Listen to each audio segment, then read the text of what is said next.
Hello and welcome back to another Wheel Wednesday where I spin this wheel and then do the prompt that's on the wheel. And yes, voiceover jump scare.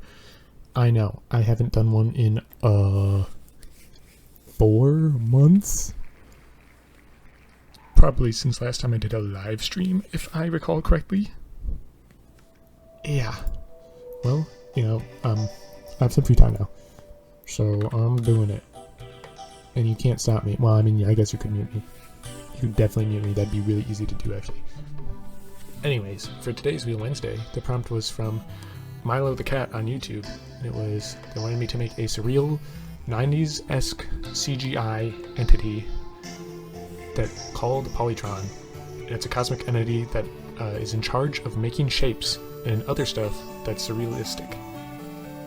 Now, thinking back on it, I didn't really do too much surrealist stuff other than geometric shapes in space, and there is this thing making them that's kind of sort of humanoid, and that's kind of it.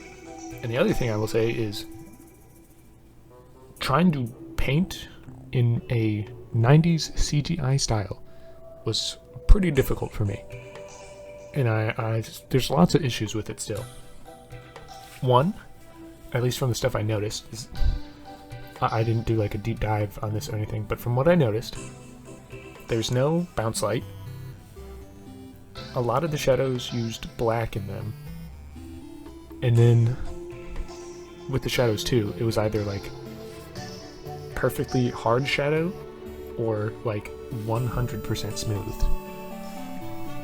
So I tried to do that in mine a lot with the black shadow though. And also, doing no bounce light at all, that was rough for me. I wanted to do so many bounce lights.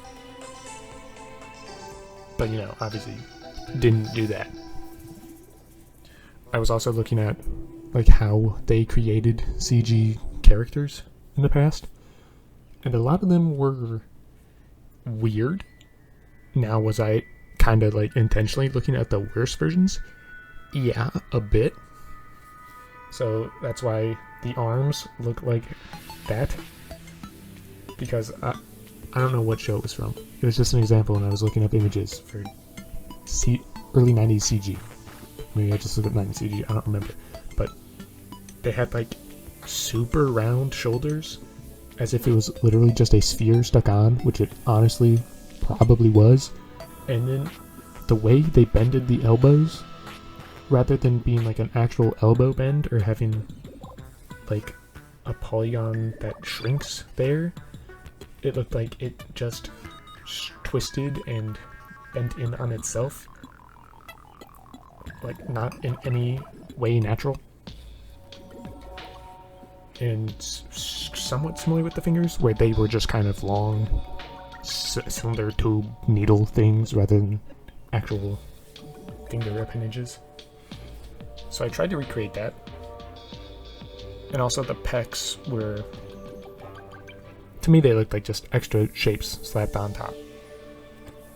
And they had like perfect outlines, and the way the shadows were on them were super weird.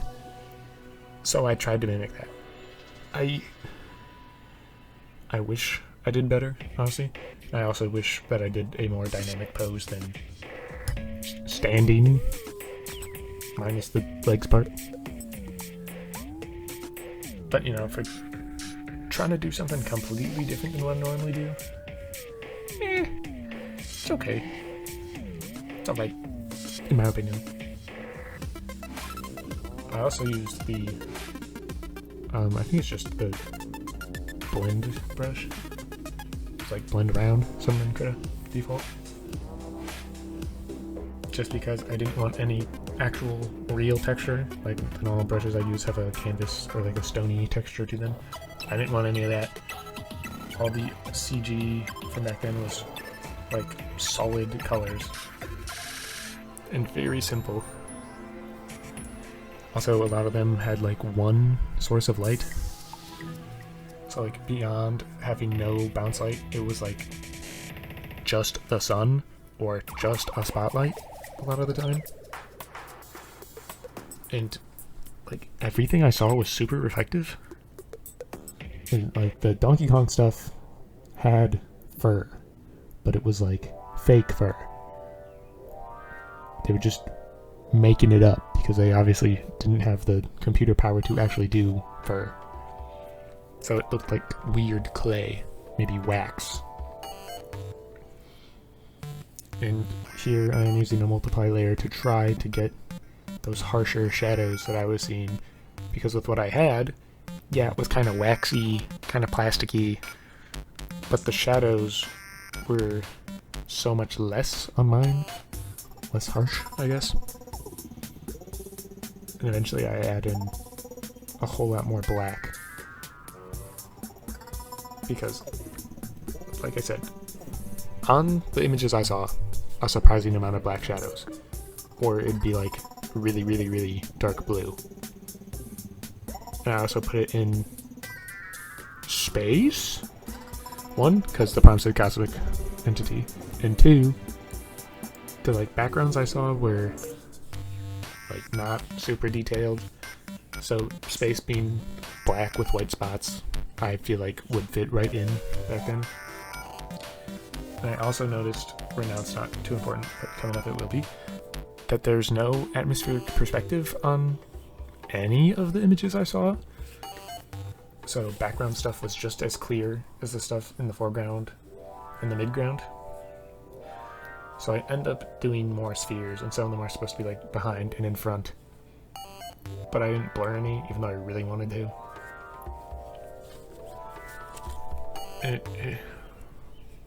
I think once the extra shapes get added in, it looks a lot better. But, you know, I guess that's for you to decide. What else to talk about?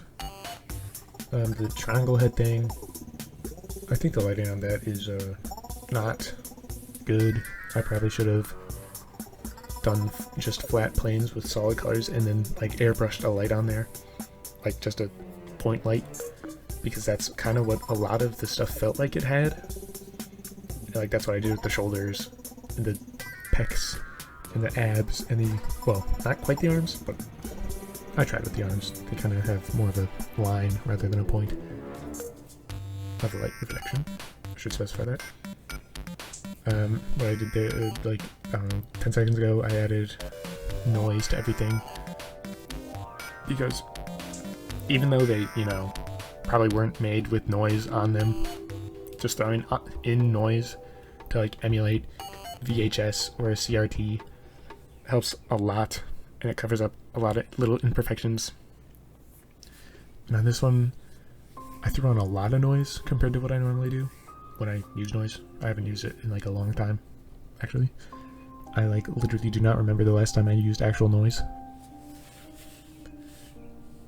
And I did notice some of them had like really weird lighting where it looked grainy and then streaky, and I tried to mimic that with a color dodge layer and a color dodge airbrush, because that gets like a grainier, like chunkier light effect. And then I made it green because I saw one with green. And I don't really know if that was that effective, but I left it in anyways. But yeah, here's all the extra shapes I added, where I ended up doing a lot of circles because they were super duper easy. And like, circles you can just copy and paste and no one will even ask any questions, where if I just did the same square with the same orientation every time, people would definitely notice that. So I, you know, I did add them and I did rotate them, but I like the circles more. And yep, I just kind of keep cleaning it up, U-shifting it, so you can't really tell that they're the same shape unless you look close enough. And then, like, the small ones are supposed to be super far away, and the big ones are supposed to be super close, but again, no atmospheric perspective, so it's kind of ends up all in the same spot. At least in space. If there was, like, an actual forest or something, that would, you know, help. If there was a ground plane, go back in space, but, you know, none of that here. So anyway, that's all the time I have today. Thank you for listening to the once in a 4-month voiceover. Maybe I'll do some more because I have some time. Thank you. Bye-bye. Bye. Bye-bye.